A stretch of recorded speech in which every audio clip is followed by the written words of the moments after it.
Uban ko ninyo mga sir ug mga ma'am atong hinluan nga ato ang main altar. Kanya ako ang main altar na dinhi ang ako ang crucifix, ang tawag ining mga relics. Kung makita ninyo, pasensya kay natumba man isa oh. Ha, nya pagkahuman diri sa pinakaubos, man nga atong gagmay nga mga images. Kini siya nga image, ang edad ani niya not less than kuan ni, not less than 45 to 50 years, to 50 years old na ang tawag ining edad. So uban ko ninyo mga sir ug mga ma'am atong hinluan. Okay. So abog kaayo kay ang amo amanggong balay is daptin lang kalsada kini relics ni sa mga sa Saint Andrew Kim, Tagon and companions. Ini siya nga tawag ining nga relikyas. Ito ni mga martir sa tawag ining Korea. Kuan ibot na. Okay. So atuwa unang hinluan before ta maghinlo sa kuan, hinlo sa mga particular nga image. Lang ha. Sige. So padayon ta og tawag ining hinlo.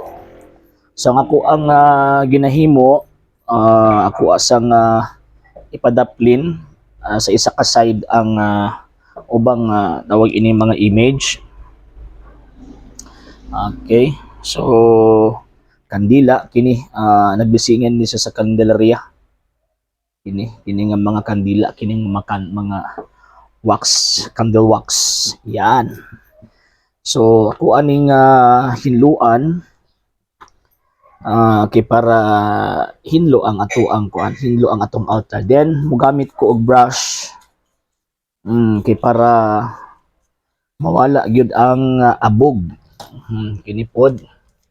So dinhi kung inyohang ma-observe, so na ako'y mga third class relics sa mga santos. Actually mas pinakamaayo nga naatay mga ingon ani sa atong altar kay mas lahi gyud ang puwersa sa debosyon ba kumbaga.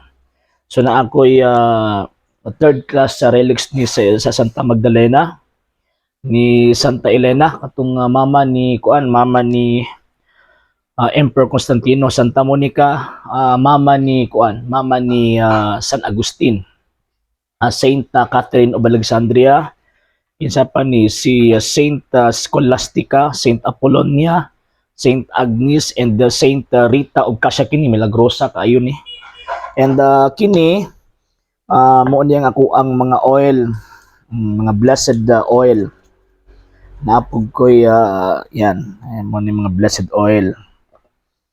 Okay, and napoy ko exorcism oil. Kaya magong exorcism oil manggod is ang pag-blessing manggod ana sa pari is dapat ang iyaha manggong murag silbi rubrics ba, iyahang lihok ana is dapat magbutang siya og asin dito sa lana, sa tubig, sa katong sa holy water. Then mo ti iyahang ibindita dito sa gitawag og lana. Wala ko masayop ha. Okay, so yun. Kini, nakuha na po ni nga lana, kini siya, kana siya, lana ni Saint Lucy, Santa Lucia, kini kay Santa Rita Cassia, kana. O kini pong isa, oil ni Blessed Padre Pio. And according sa mga madre, nga mong gikuhaan ani dito sa Cebu, katong first class relic gitunlob ang dito sa kuan sa oil muna nga naghatag og donation, so gikuha nato ni. And pag naay panahon nga murag daot-daot o naay bation ng ako ang mga bugoy, so muna ako ang ginahaplas. And nato ko gihatagan ini akong ugangan, proven gyud nga kuan, proven gyud nga makaayo gid siya. Kumbaga makaayo in the sense ba nga nabitaw naagyoy kuan ang Dios. Okay, nganong naamang ko yung mga relics sa hinungdan nga kana man mga patuo-tuo sagad nga ilang ibutang kanang mga image sa mga Diyos-Diyos, kanang earring, Muna nga mamahimong entry sa yawa nga mooy mo atake sa ato ang gitawag og panimalay o sa ato ang mismong pamilya. Ang relikyas manggod sumala sa tradisyon sa atong simbahang Katolika. Kung sa kuan pa ba ang presensya sa Dios naa sa ato ang panimalay. Muna nga walay yawa magbinuang sa atong tawag ini mga tagsa-tagsa ka mga balay sa hinungdan nga naghari man ang presensya sa Dios pinaagi sa kini nga mga butang nga mga santos, nga mga butang, mga relikyas. Kini ang naghatag sa kuha ni si Sir Romel Cavada, and ngita pa ko og kining kuan, kining tawag ining ayuhanan ini. Kaya ang edad ani niya not less than kuan na ni siya, not less than 45 50 years old, kay 60s pa manggod ni. Magulang pa ni sa kuha. Kini nga image. Magulang pa ni sa kuha. Muna ako ang pag maghinlo ko, ako ang ginabrusyan. Yan. So ako asang gilahi. Then ako ang crucifix. Kini taod-taod na pud ni. Napalit na ako ni 2018. 2015, 2018. Taod-taod na pud ni. Sa una magsimposyon mi sa una. Mo ni ako ang dalaon. Mo ni ako ang dalaon. Para dako-dako gyud ba? Makita yun ang tawag ini nga crucifix. So ako asang ibutang, then kinig iyahang magsilbi altar nga salamin, glass, and syempre ato aning hinluan kini siya. Dinhi pod kining sa sentro nako mo ni ang mga third class relics sa mga apostoles o sa mga fathers sa simbahan. For example, Saint John the Baptist, kining isa Saint Jude siguro ni. Saint John the Evangelist, Saint Andrew, Saint Stephen, Saint Gregory the Great, Saint Joseph of Cupertino siguro ni. Saint Ambrose, Saint Thomas Aquinas, Saint Patrick. Saint Patrick mo ning patron sa Ireland. Mo ni siya ang responsable ba nga pinakauna ni launch og conversion dito sa tawag in United Kingdom. Yan, Saint isa pa ni Saint isa ba ni? Dila ko makuan iyang name. Kaysa Saint Anthony of Saint Anthony the Abbot. Kini mo nitong founder gyud. Before Saint Benedict katong monghe, siya ang niuna ni launch aning kuan kining tawag ining pagka ining mga mga monghe yan. So mo ni akong ginabuhat. Then after nga mabrush, ang mahitabo ini is ako na pud siyang i-arrange. Kini kay man ako ni sindihin ni ako ani kuan ibilitahan na ni sa Candelaria. Kay gituuhan kana daw 3 days darkness.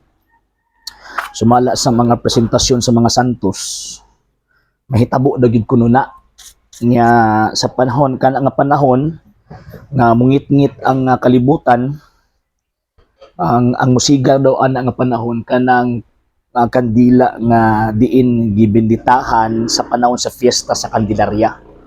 I think February 1 or February 2. Yan. Kini Holy Family. Yan. So ato ang gikuan. So muna kamo kining atong mga igsoong mga Katoliko mas pinakamaayo nga magkuan mo magbutang tag mga relics sa balay kaysa anang mga anting-anting kanang mga bagwa sa Chinese. Ngano man kay mas humot ang grasya mga sir og mga ma'am kung ang ato ang ibutang sa ato ang panimalay kanang mga butang nga naay koneksyon sa Dios. Mas kung sa kuan pa ba duol ang grasya ba kay siyempre di mamasuko ang Dios nimo nya panalipdan ka sa iyahang tawag ining gahom murabag sama adtong kuan ba sama adtong sa arka sa kasabutan gipasulod sa balay, then gipanalanginan sa Dios ang panimalay nga nasudlan ni adtong maong arka sa kasabutan. So katong arka sa kasabutan butang kadto nga nagrepresentar sa Dios.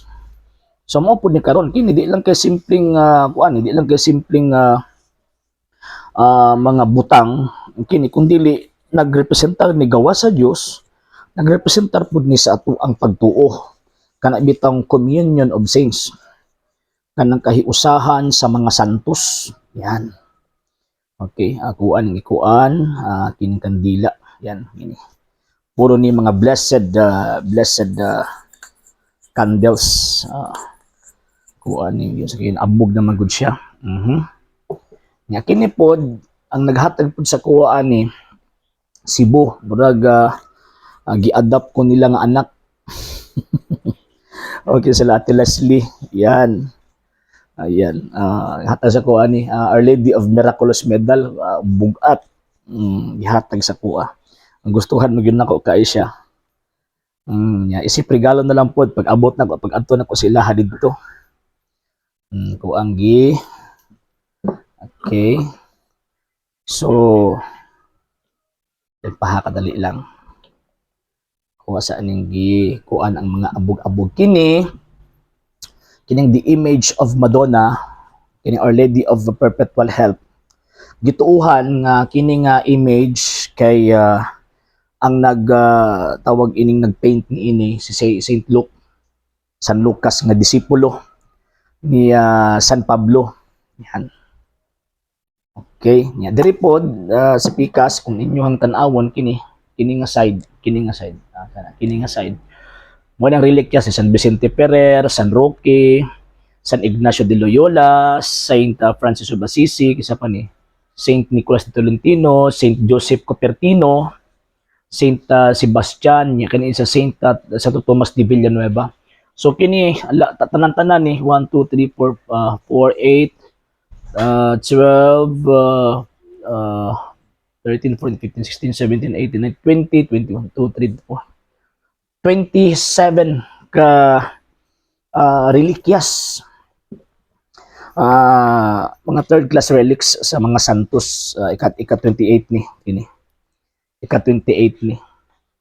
So ako aning gituyo nga magbutang ko ingon ani kaysa magbutang tag kana bitawng mga paswerte-swerte aning mga Diyos ba. Sa ato anang i-arrange diri siya. Nya kini image ni San Miguel, gitamakan ang demonyo. Nya ibutan nato ang cross at tubangan, Our Lady of Miraculous Medal. Nya isa ka kandila dinhi. Yan. Then syempre sa tunga ang Santo Niño. Ubos sa cross. Ngano man kay ang Santo Niño mao man ni ang image sa Kristo nga namatay sa krus. Image sa Kristo nga namatay sa krus. But pasabot, gitubo, didako siya. Yan. So, dili natin ibutang. And kini. Yan. Pagkahuman, kini siya, kandila dito sa kilid. Then, ang Our Lady of Miraculous Medal. Then, the crucifix. And yan. Ako lang iana. Forma. Then, kining isa. Kining isa sa likod.